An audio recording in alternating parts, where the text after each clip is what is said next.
Our mission at Samaritan Ministries is providing food, shelter, and hope through Christian love. We do this through 3 programs. We have a community soup kitchen that is open every day of the year.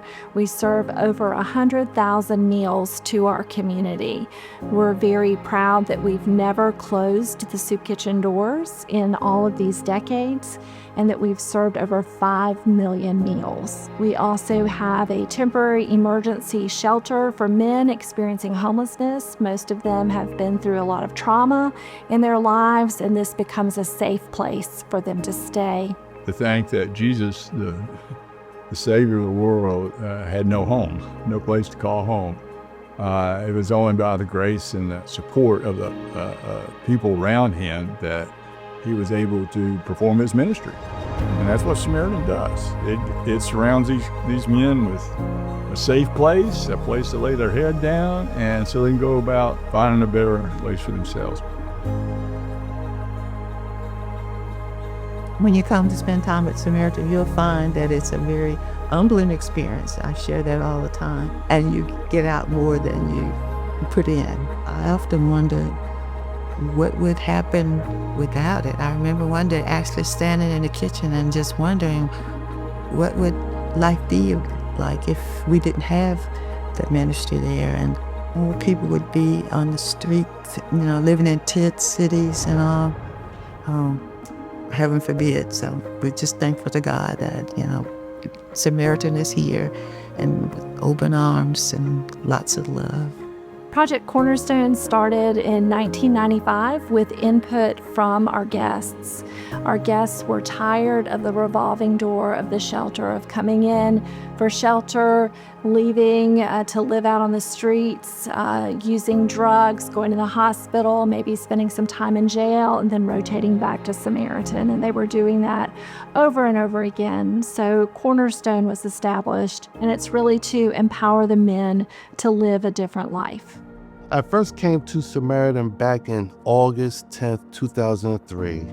That's when the old building was on the corner of Patterson and Northwest Boulevard, 1243 Patterson Ave. I came from a place, I thought I had burnt all my bridges. I lost all hope. I had nowhere else to go. But it was a loving power who wanted the best for me. Then I had to learn I needed the best for me.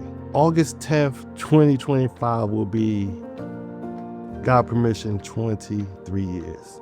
The library is a great place for peer support because we meet people right where they're at. I don't know if there's ever been a need greater than this time for a person that's suffering from mental health or substance abuse disorder. The need has always been there, but now you're talking about in 2025, the need is, for me, is greater than ever before. A lot of times if a person chooses not to see it, they think that the problem does not exist, even though it's just glaring and it exists and happens every day, all areas of Winston-Salem downtown. At Samaritan Ministries, we have a vision for our guests not to return to shelter and not to have to rely on emergency assistance for food. We hired a licensed clinical social worker to help us better understand our guests. Our guests have been through a lot of trauma in their lives, trouble with addiction, and many of them have mental health issues. This able-bodied man standing in that line, why isn't he working?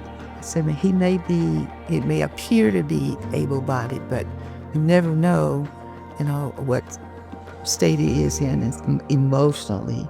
But for the grace of God, that could be you or me or your family member. So something we all should keep in mind. There has never been a time during COVID, during weather, during natural disasters when they have been closed. The people who need the service know that they can count on Samaritan. The Willis Millers, the Donnie Scotts, the Janice Dohertys, the Sonias, Steve Stovers. For me, what stands out most is compassion. The compassion that the staff have for our shelter guests, the volunteers, and everybody else that plays a part in our organization. It takes everyone doing their part for us to fulfill our mission. Whether it's a gift of time, talent, or treasure, it all adds up to make a difference. But it all starts with those very basic needs of food and shelter. When we can meet those needs, then our guests can move forward with their lives. And donors help us do that. They help us be present in the lives of our guests each and every day of the year. I always say I was born and raised in Passaic County, New Jersey, but was here in Winston-Salem where I found recovery, where I learned to grow up to be a man.